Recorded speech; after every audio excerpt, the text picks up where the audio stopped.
అయితే ఇంకొక మాట ఏంటంటే, ఆ కూర్చుకున్న ఆహారాన్ని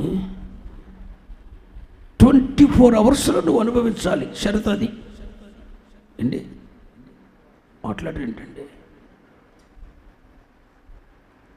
మన్నా ఎన్ని రోజులు ఉంది తింటే?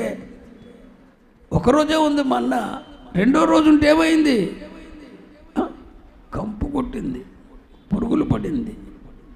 అంటే అర్థం ఏంటి? జీవాహారమైన యేసుక్రీస్తుని నువ్వు అనుభవించావు. లేఖనం ద్వారానో, వాక్యం ద్వారానో, ఉపదేశం ద్వారానో నువ్వు లేఖనాన్ని ధ్యానిస్తున్నప్పుడు ప్రభు అయిన యేసుక్రీస్తుని నువ్వు అనుభవించావు. అది నీ జీవితానికి అన్వయించుకోవాలి. 24 అవర్స్లో. రాత్రి ప్రభువు నిన్ను దర్శించాడు, మాట్లాడాడు. అది నీ జీవితంలో 24 అవర్స్లో నువ్వు అమలు చేయాలి. లేకపోతే అది నీ జీవితాన్ని కంపు కొట్టిస్తుంది. జాగ్రత్త. వాక్యం నిన్ను కట్టడమే కాదు, నిన్ను కూలుస్తుంది. నిన్న దేవుడు నీతో మాట్లాడాడు. 24 అవర్స్లో అది జీవితంలో కార్యం చేయాలి. అది నీకు శక్తిని చేయాలి, అది నీకు బలం చేయాలి. 24వ గంట దాటిందా నీ పని ఉట్టిదేగా. ఆ వాక్యమే నీ జీవితంలో నరకటం మొదలెడుతుంది, కప్పు కొట్టిస్తుంది. వింటం కాదు వాక్యాన్ని, ఆ జీవాహారమైన యేసుక్రీస్తుని అనుభవించటం కాదండి. ఆ మన్నాను కూర్చుకున్న తర్వాత 24 అవర్స్లో ఒక్క దినంలోనే నువ్వు దాన్ని వంట పట్టించుకోవాలి. ఒక్క దినములో పరివర్తన రావాలి. ఒక్క దినములో ఆ ఉపదేశ సారం నీ వంట పట్టాలి. దేవుడు నీ నుండి ఏం కోరుకున్నాడో జరగాలి ఒక దినంలో. ఒకవేళ జరగలేదనుకోండి, రెండో దినానికి కూడా నిన్న వాక్యం నిన్ను నాతోనే మాట్లాడాడు అని కూర్చుకొని మోతేసి కూర్చున్నావు అనుకో, ఎంతసేపు అయింది నీతో మాట్లాడి? ఎంతసేపు అయింది? నువ్వు తిని 24 గంటలైంది కడుపులోకి వచ్చేది, నీకు పాయిజన్ అయిపోతుంది. జాగ్రత్త. నువ్వు వాక్యం విన్న తర్వాత కూడా అది నీ జీవితానికి, నీ ఆత్మీయ జీవితానికి అది ఆరగించుకోకపోతే అది నీకు పాయిజన్ అయిపోతుంది. అదే నీ జీవితంలో ప్రకంపనలు పుట్టిస్తుంది, కంపు కొట్టేస్తుంది. అందుకని ఈ రోజున ఆధ్యాత్మిక జీవితాలు కూర్చుకుంటున్నారండి. ఎక్కడ కూటమండి అక్కడ చెత్త అంతా పోగు చేసుకుంటున్నారు కడుపు నిండా. కానీ అరగించుకొని మంద సరే అరకి రోజులు అవుతాయా? అయ్యి 5,000కి కడుపు బిగబట్టి గుడ్డుకు తడుతుంది గ్యాస్. అరక్క వాక్యం నిష్ప్రయోజనం అయిపోతుంది. ఎప్పుడైనా దేవుని వాక్యం అనే జీవాహారాన్ని ప్రభువైన యేసుక్రీస్తును సమకూర్చుకున్న తర్వాత 24 గంటల్లో అది నీ జీవితంలో పనిచేయాలి. పని చేయకపోతే అదేమవుతుందో తెలుసా? కంపు కొడుతుంది. కానీ మా కృప చూపితే దేవుడు 6 దినాలు 5 దినాలు ఏనాటి బతి ఆనాడే కూర్చుకోవాలి. మన్నా గురించి రాయబడిన మాటలు. కానీ 6వ దినం శుక్రవారం ఉంటుంది కదా, ఆ రోజు ఏమన్నాడంటే దేవుడు, శనివారానికి కూడా కూర్చుకోండి అన్నాడు. అంటే అర్థం ఏంటి? ఆదివారం మీరు పని చేయకూడదు, శనివారం ఆ దినానికి కూడా మీరు ఇవ్వాలి, కూర్చుకోండి. ఒక్కొక్కసారి మన జీవితంలో కొన్ని విశ్వ పరిస్థితుల్లో ఒకవేళ ఎప్పుడైనా ఆ కూర్చుకున్న ఆహారం దేవుడు అధిక కృప చూపితే అన్ని ఒత్తిడికి గురైపోతున్నావని, ఏదో విపరీతమైన పని ఉందని దేవుడు అనుకుంటే, ఆ మన్నా ఉంటే 48 గంటలు ఉంటుంది. అది కూడా ఎప్పుడు వారానికి ఒకసారి. అధిక కృప చూపితే 48 గంటలు నీలో ఉంటుంది. అధిక కృప చూపలేదనుకోండి 24 గంటలే. 24 గంటల వాక్యం నీ జీవితంలో పనిచేయాలి, క్రియ చేయాలి. కూర్చుకున్న వాక్యం అలా క్రియ చేయకపోతే అది నీ జీవితాన్ని నరికేస్తుంది. అర్థమవుతుందన్న వాళ్ళు దేవునికి స్తోత్రం చెప్పండి. ఇది మన ఆహారం అండి. ఆహారం జీవాహారమైన ప్రభువైన యేసుక్రీస్తే వాక్యమై ఉన్న ఆహారం. దాన్ని మనం అనుభవించాలి. అది ఏనాటి కానాడే కూర్చుకోవాలి. అర్థమైందన్న వాళ్ళు దేవుని స్తోత్రం చెప్పండి. చాలా విషయాలు ఉన్నాయి. దీని గురించి మాట్లాడటానికి అస్సలు ఓపిక లేదు, చెప్పలేకపోతున్నాను. ఇంకొక మాట చెప్పి నేను వాక్యాన్ని ముగిస్తా. ఆ మన్న ఏ నాటికి ఆనాడే కూర్చుకోవాలి.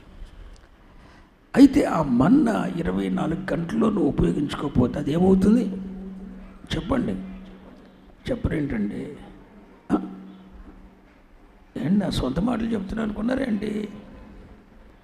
23వ వచనం చదవండి. అందుకతడు యెహోవా చెప్పిన మాట ఇది, రేపు విశ్రాంతి దినము, అది యెహోవాకు పరిశుద్ధమైన విశ్రాంతి దినము. మీరు కాల్చుకొనవలసినది కాల్చుకొనుడి. ఆదివారం ఏం చేయాలి? ఈరోజు వంట రేపు నిన్నే సిద్ధపరచుకోవాలంట. ఈరోజు ఉంటా ఉదయం లేచి టిఫిన్ వేసుకొని ఎంత గింజి తాగి రావటం కాదు. ఈరోజు కాల్చుకోవాల్సింది నిన్నే కాల్చుకోవాలి, నిన్న రెడీ అయిపోవాలి ఈ దినం కొరకు. అది క్రైస్తవ్యం. చదువు. మీరు కాల్చుకోవాల్సినది కాల్చుకొనుడి, మీరు వండుకొనవలసినది వండుకొనుడి. తినండి గట్టిగా.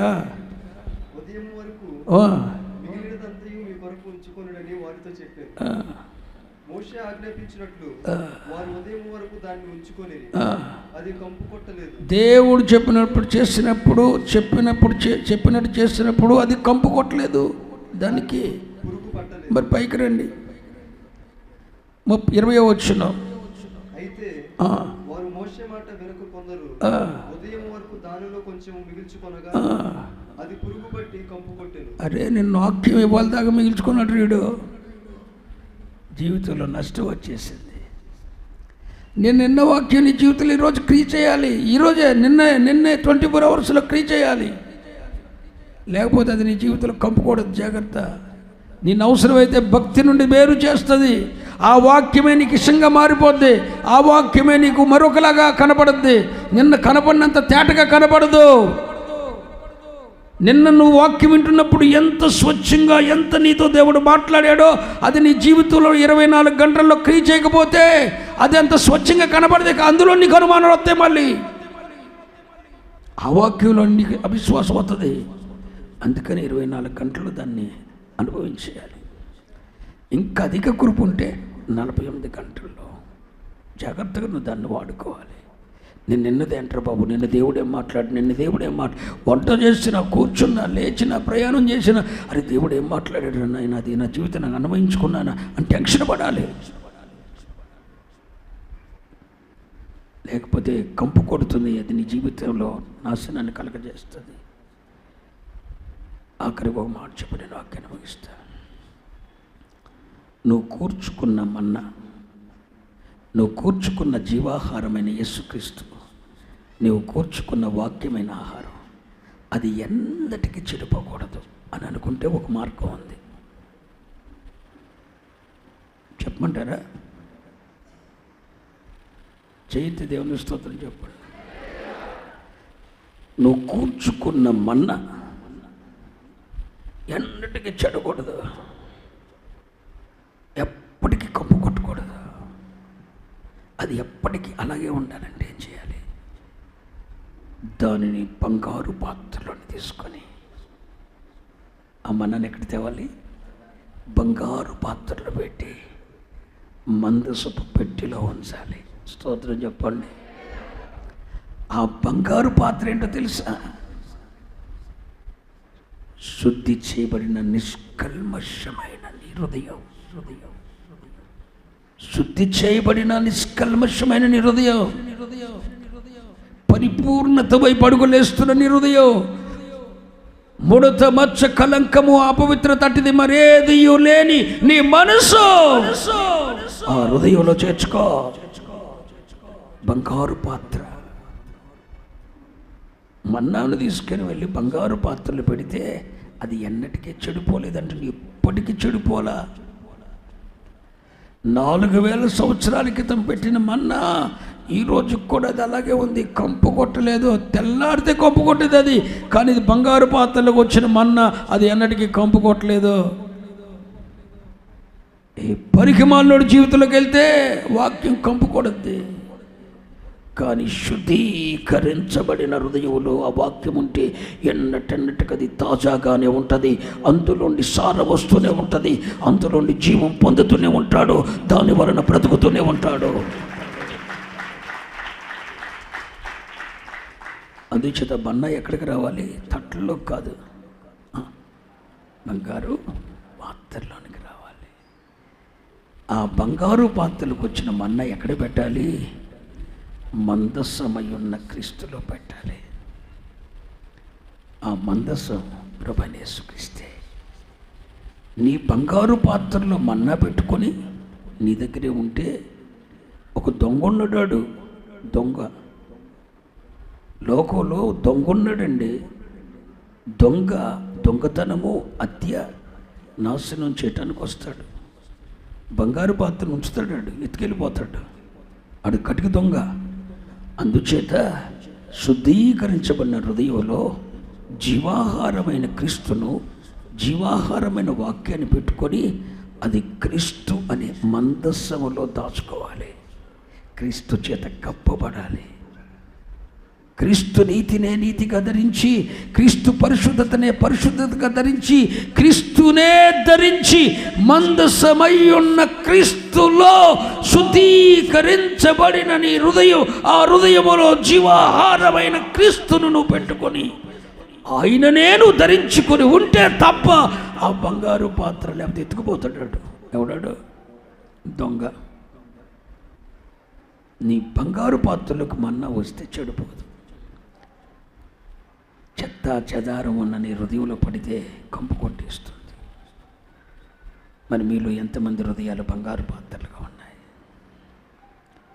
మీలో ఎంతమంది హృదయాలు బంగారు పాత్రలుగా ఉన్నాయి?